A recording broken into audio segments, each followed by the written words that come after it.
We demand 1 cent per stream. If Spotify can't pay artists fairly, it shouldn't exist. Pay us. ये हैं कुछ song जो कि Spotify पर exclusively involve playlist justice eight Spotify। Spotify के top artist ने एक यूनियन बनाया UMWA। उनका क्लेम है कि Spotify उनको एप्पल म्यूजिक और बाकी स्ट्रीम प्लेटफॉर्म का लिटरली आधा पे करता है। ये देखो चार्ल्स बोर्ड, पियोटर मिथिस्का, कारिन बॉर्ग, ये सभी आर्टिस्ट हैं जिनके Spotify पर कई सारे सॉन्ग अपलोडेड हैं, लेकिन ये सब फेक है। यस, Spotify पर एक और एलिगेशन लगाया कि वो कई सारे फेक आर्टिस्ट के नाम से सॉन्ग को एल्गोरिदम में चेंजेस करके रॉन्गफुली प्रमोट करता है। तो दोस्तों, Spotify एक म्यूजिक प्लेटफॉर्म है जो पब्लिकली एक्सपोज हो रहा है। सबसे पहला इंजाम लगाया Spotify पर वो है प्राइवेसी को लेकर। रैस्मस फिनिशर जो कि एक स्वीडिश रिसर्चर हिस्टोरियन है और इनका कॉपीराइट इश्यूज सब्जेक्ट में काफी इंटरेस्ट है। उनका Spotify के साथ एक वियर सा इंसिडेंट हुआ जिसकी वजह से उनको Spotify पर एक पूरी की पूरी बुक पब्लिश करने पर मजबूर कर दी। 2008 की बात है जब रैस्मस ने अपने बैंड के एक म्यूजिक को एक्सक्लूसिवली द पेरेंट बे के टॉरेंट साइट पर कॉपीराइट फ्री अपलोड कर दिया। 2008 में Spotify ने बीटा Spotify का एक ट्रायल वर्जन मार्केट में लॉन्च कर दिया, लेकिन रैस्मस ने एक दिन अचानक से एब्जॉर्ब किया कि उनका म्यूजिक जो एक्सक्लूसिवली द पायरेट बे पर अवेलेबल था, वो म्यूजिक उनके बैंड परमिशन के बिना कोई डील साइन किए वो Spotify पर अवेलेबल हो चुका था। रैस्मस का कहना था एंड आई क्विट। जब मैंने Spotify को मेल किया तब उन्होंने रिप्लाई ये किया कि अब इस Spotify के टेस्ट पीरियड के दौरान कोई भी म्यूजिक हमको मिलता है तो हम उसको अपने प्लेटफॉर्म पे यूज करेंगे। ऑफ कोर्स रैस्मस जो एक आर्टिस्ट है वो अपनी क्रिएटिविटी के साथ अपने कंटेंट को क्रिएट कर रहा है और इस बात से उसको काफी खराब फील हुआ, इसीलिए वो आज तक पब्लिक प्लेटफॉर्म Spotify पर पायरेसी ऑब्लिगेशन लगा रहा है। वो इस मिशन में इस कदर घुस गया है 2019 में रिसर्चर बनने के बाद Spotify tear down inside the black box of streaming music इस नाम की एक बुक पब्लिश कर दी जो कम्प्लीटली Spotify के स्कैम पर बेस है। अब बात करते हैं Spotify पर लगे दूसरे एलिगेशन की जो है फेक आर्टिस्ट। सो रोलिंग स्टोन मैगजीन के मुताबिक Spotify में ये 10 आर्टिस्ट के कंबाइंड 1.22 बिलियन स्ट्रीम्स हैं, बट ये सारे आर्टिस्ट फेक हैं। वेल अब सोचो कि इसमें से जो रेवेन्यू जनरेट होता है वो किसके पास जाता है।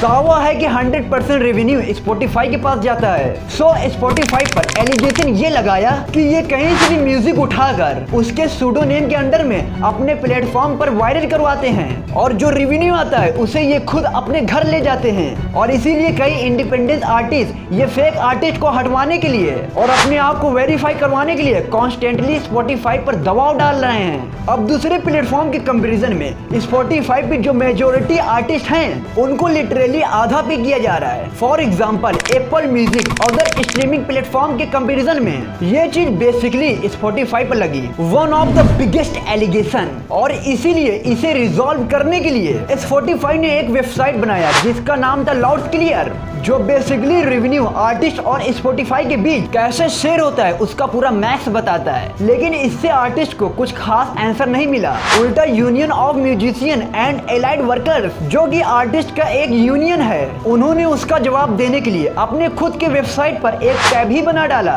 Louder and clearer. अब ये एक पब्लिक टोन था। CEO डैनियल को ओपन चैलेंज किया अपने मैसेज डैनियल को जो क्लेम है कि उन्होंने Spotify को इंडस्ट्री से बचाने के लिए बनाया है, ये एक बहुत बड़ा झूठ है। लाउडर एंड क्लियरर रीस्टेट कर दिया। हाल ही में म्यूजिक टुमारो ने Spotify पर एक रिसर्च पब्लिश किया जो काफी इंटरेस्टिंग है। सो आपको पता होगा कि Spotify में न्यू म्यूजिक फ्राइडे नाम का एक प्लेलिस्ट होता है जो फ्रिक्वेंटली अपलोडेड होता रहता है। अगर इसमें आप गौर से देखोगे तो उस प्लेलिस्ट के 30% song Universal Music Group own करती है और जो बाकी के 19% song Sony Music, Warner Music Group और इफेक्ट Spotify के दूसरे प्लेलिस्ट टुडेज टॉप हिट्स इसमें भी एब्जॉर्ब किए गए 87% song are of major labels के होते हैं। मेजर लेबर जैसे कि ये तीन। Spotify पे इतने सारे एलिगेशन एक्चुअली Spotify पेरिस से लड़ने के लिए बना है। स्पॉटिफाई हिस्ट्री की शुरुआत होती है 2000 से, जब नैप स्टार नाम का एप्लीकेशन काफी पॉपुलर था,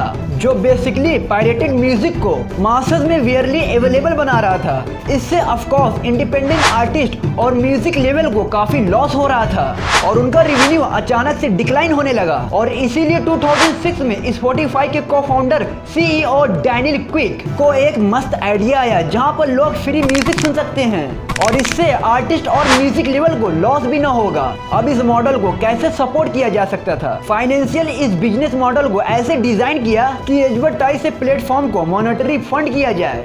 उसके हिसाब से ये परफेक्ट और विन विन सॉल्यूशन था कि आर्टिस्ट को पायरेट इश्यूज की वजह से मॉनेटरी लॉस ना हो और ऑडियंस को फ्री में म्यूजिक भी सुनने को मिल जाए और इसके साथ साथ प्लेटफॉर्म भी पैसे कमा सके। सो अपने आइडियाज को बिल्ड करते हुए उन्होंने पहले प्रोटोटाइप स्पॉटिफाई बीटा को लॉन्च कर दिया। It was a huge success क्योंकि उनका प्रोटोटाइप एप्लीकेशन सिर्फ एक टच से म्यूजिक प्ले कर रहा था, जो उस टाइम के लिए बहुत बड़ी बात थी क्योंकि तब इंटरनेट बहुत स्लो हुआ करता था।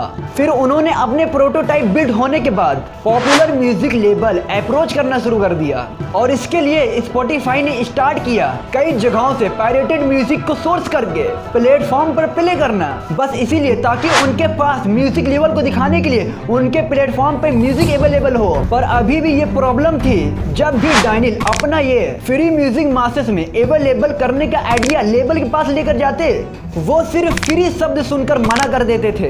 बस इसी परसेप्शन से बचने के लिए स्पॉटिफाई ने पेड वर्जन, जहां से लोग सब्सक्रिप्शन भर के फ्री म्यूजिक सुन सकते हैं। ये सब होते होते 2008 तक स्पॉटिफाई जो मेजोरिटी ग्रुप में ऑपरेशन था, उस प्लेटफॉर्म में अभी भी यूएस के कई सारे आर्टिस्ट के कॉपीराइट कंटेंट अवेलेबल थे और इन्हीं सब को देखते हुए स्पॉटिफाई ने फेमस बिग क्लियर लॉन्च कर दिया, जिसमें उन्होंने सारे कॉपीराइट म्यूजिक को हटा दिया। ये सब करके स्पॉटिफाई दुनिया का नंबर 1 फ्री स्ट्रीमिंग ऐप बन गया। लेकिन अपने एक्सपेंसेस को कैसे मैनेज कर पा रहा है? अपने एक्सपेंसेस को मैनेज करने के लिए स्पॉटिफाई फ्रीमियम टू प्रीमियम को फॉलो करता है। ये अपने यूजर्स को अट्रैक्ट करने के लिए फ्री म्यूजिक ऑफर करते हैं, लेकिन इसके साथ साथ लिसनर को ऐड भी सुनना पड़ता है और यहीं से उनको उनका पहला इनकम सोर्स मिलता है। और अगर आप पॉडकास्ट सुनते हैं तब भी आपको ऐड सुनना पड़ेगा और इससे स्पॉटिफाई को डबल इनकम जनरेट होता है। पहला सब्सक्रिप्शन फीस और दूसरा कंपनी ऐड। अब आता है लास्ट स्टेप, रेवेन्यू डिस्ट्रीब्यूशन। इसमें स्पॉटिफाई अपने म्यूजिक लेवल को लगभग 52% का हिस्सा देता है। यह डिस्ट्रीब्यूशन लेबल टू लेबल फायर करता है। मैक्सिमम केसेस में ये रेशियो 70% होता है। यूनिवर्सल, वर्लन, मार्लिन लेबल ऐसे बड़े लेवल को जाता है क्योंकि स्पॉटिफाई पे 90% सॉन्ग इन्हीं लेवल के हैं। और यहीं पर एक ट्विस्ट है। ट्विस्ट ये है कि स्पॉटिफाई और आर्टिस्ट के बीच डायरेक्टली कोई रिलेशन, कोई डील होती ही नहीं है। असल में कोई भी इंडिपेंडेंट आर्टिस्ट डायरेक्टली स्पॉटिफाई पर अपना कोई भी गाना रिलीज नहीं कर सकता। उसे स्पॉटिफाई पे अपना गाना प्ले करने के लिए लेबल के थ्रू जाना पड़ेगा। इसका स्पॉटिफाई का 70% रेवेन्यू जाता है लेबल को, फिर उसके बाद कट लेकर जाता है आर्टिस्ट के पास और यही आर्टिस्ट चांस बच जाते हैं एक्सप्लेनेशन के। 1 मिलियन स्ट्रीम के लिए स्पॉटिफाई को पे करता है $3,500, लेकिन वहीं लेबल आर्टिस्ट को 15 से 25% देते हैं। मतलब $3,500 में से $500 देते हैं। इसे कुछ लोग सुनकर आर्टिस्ट का एक्सप्लॉइटेशन कहते हैं, तो कुछ लोग इसे फेयर बिजनेस कहते हैं। तो दोस्तों, आपका क्या कहना है कमेंट बॉक्स में जरूर बताइएगा। तो दोस्तों, आज की वीडियो में इतना ही, फिर मिलेंगे नेक्स्ट वीडियो में। Thank you so much. Please मेरे चैनल को सब्सक्राइब कर दीजिएगा।